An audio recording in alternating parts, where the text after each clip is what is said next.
ทำไมวงตามให้ได้ว่าบังยังวงตามให้ด้วยวงตามให้ตีมวยยังสองครั้งบางครั้งพัดออกเชิญอย่างไรไหนยังได้ยังก็ชิมโตตามเราเตี้ยนั่นไงถ้าเราจะไม่จริงจังยังเท่านั้นก็ถ้าเต้ากี่ก็sẽ cho nhóm mò sẽ mình làm mấy lá vào sẽ có dân vào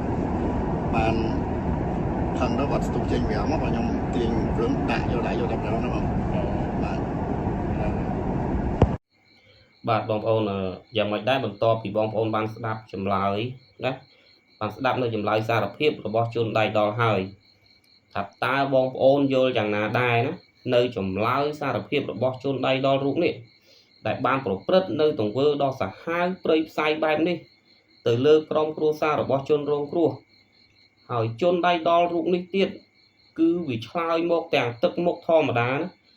គឺថាគឺអត់មានការភ័យខ្លាចអ្វីទាំងអស់តែម្ដងហ្នឹងហើយហាក់ដូចជាមិនសោកស្ដាយនៅកំហុសរបស់ខ្លួនណាដែលបានប្រព្រឹត្តទៅលើក្រុមគ្រួសាររបស់ជនរងគ្រោះតតែសោះបងប្អូនត្រឹមរយៈពេលតែមួយប្រព្រឹត្តភ្នែកណាបងប្អូនតែមួយផ្លែតទេគឺបានបណ្ដាលឲ្យក្រុមគ្រួសាររបស់ជនរងគ្រោះនោះត្រូវបាត់បង់មនុស្សជាទីស្រឡាញ់ណាកូនត្រូវកំព្រាឪពុកម្ដាយណាខ្លាចជាស្ត្រីមេម៉ាយអីណាតែក៏យើងក៏លេខទៅមើលចម្លើយសារភាពរបស់ជនដៃដល់វិញឃើញថាវាដូចជាគ្មានការភ័យខ្លាចណាអត់មានការភ័យខ្លាចតតែសោះនិងមិនមានការសោកស្ដាយនៅទង្វើដែលខ្លួនបានប្រព្រឹត្តទៅលើក្រុមគ្រួសាររបស់ជនរងគ្រោះតតែសោះបងប្អូនចឹងឃើញថាពេលដែលយើងស្ដាប់ចម្លើយនេះហើយគឺយើងមានការហួសចិត្តមែនតើបាទគឺយើងមានការហួសចិត្តមែនតើឥឡូវបងប្អូនជួយស្ដាប់ចម្លើយរបស់ជនដៃដល់នឹងមើលណាតើគាត់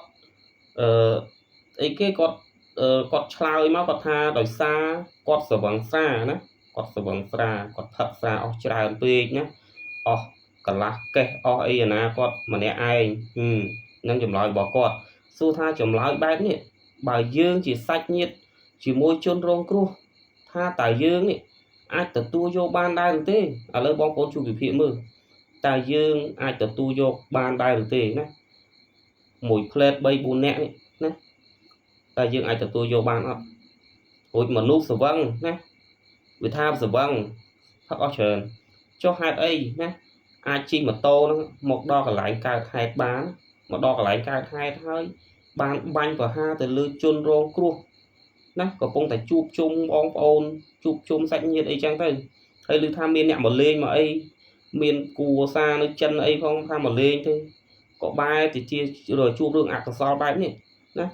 ចុះមកបាញ់គ្នា 3-4 នាក់ស្លាប់ភ្លាមនៅនឹងកន្លែងណាម្នាក់របួសធ្ងន់ត្រូវបញ្ជូនទៅមន្ទីរពេទ្យហើយឮថាដំបូងគឺស្លាប់ 2 នាក់ទេតែវាឡើងម៉ូតូទៅហើយវាកលេចមកឃើញម្នាក់ទៀតអត់តន់ផុតដង្ហើមបងប្អូនក៏បានថែមណាថែមគ្នាឲ្យស្លាប់ទៅបាត់ទៅទៀតណាបងប្អូននេះគឺជាសាហាវណា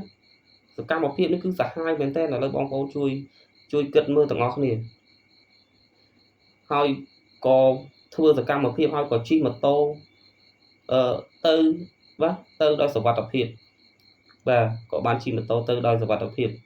សួរថាអានឹងស្រវឹងមែនបងប្អូនសួរថាអានឹងគឺស្រវឹងមែនបើសិនជាគាត់ស្រវឹងស្រាមែនបើថាជិះមកបុកឆ្កែបុកអីដួលចេះបុកអានបុកអីអានឹងស្រវឹងមែនតែនេះអត់ទេគឺគាត់មានកម្រងមកបាញ់ប្រហារតែម្ដងបាទគឺគាត់មានកម្រងបាញ់ប្រហារតែម្ដងដោយសារអីដោយសារតែគាត់ស្ដាប់សម្ដីរបស់ភរិយារបស់គាត់ណាបងប្អូនសម្ដីរបស់ភរិយារបស់គាត់មិនដឹងជាគាត់ទៅចាក់រុកប្តីគាត់យ៉ាងម៉េចអីយ៉ាងម៉េចបានរហូតដល់គាត់មានកំហឹងដល់ទុកមិនបានអញ្ចឹងទេសាច់រឿងនេះគឺស្លាប់ព្រោះសម្ដីបងប្អូនស្លាប់ព្រោះសម្ដី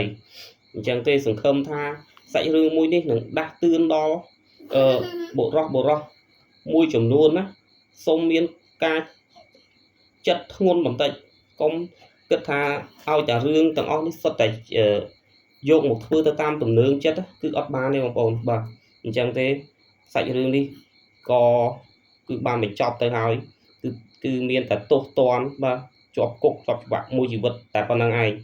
អញ្ចឹងទេសង្ឃឹមតែច្បាប់នឹងកាត់ទោសរឿងនេះឲ្យបានធ្ងន់បំផុតទៅដែលច្បាប់នៅក្នុងស្រុកខ្មែរយើងមានសពថ្ងៃនេះបងប្អូនបាទអញ្ចឹងទេសង្ឃឹមថាសមត្ថកិច្ចលោកនឹងធ្វើការឲ្យបានលឿនបំផុតដែលអាចធ្វើទៅបានបាទសូមអរគុណ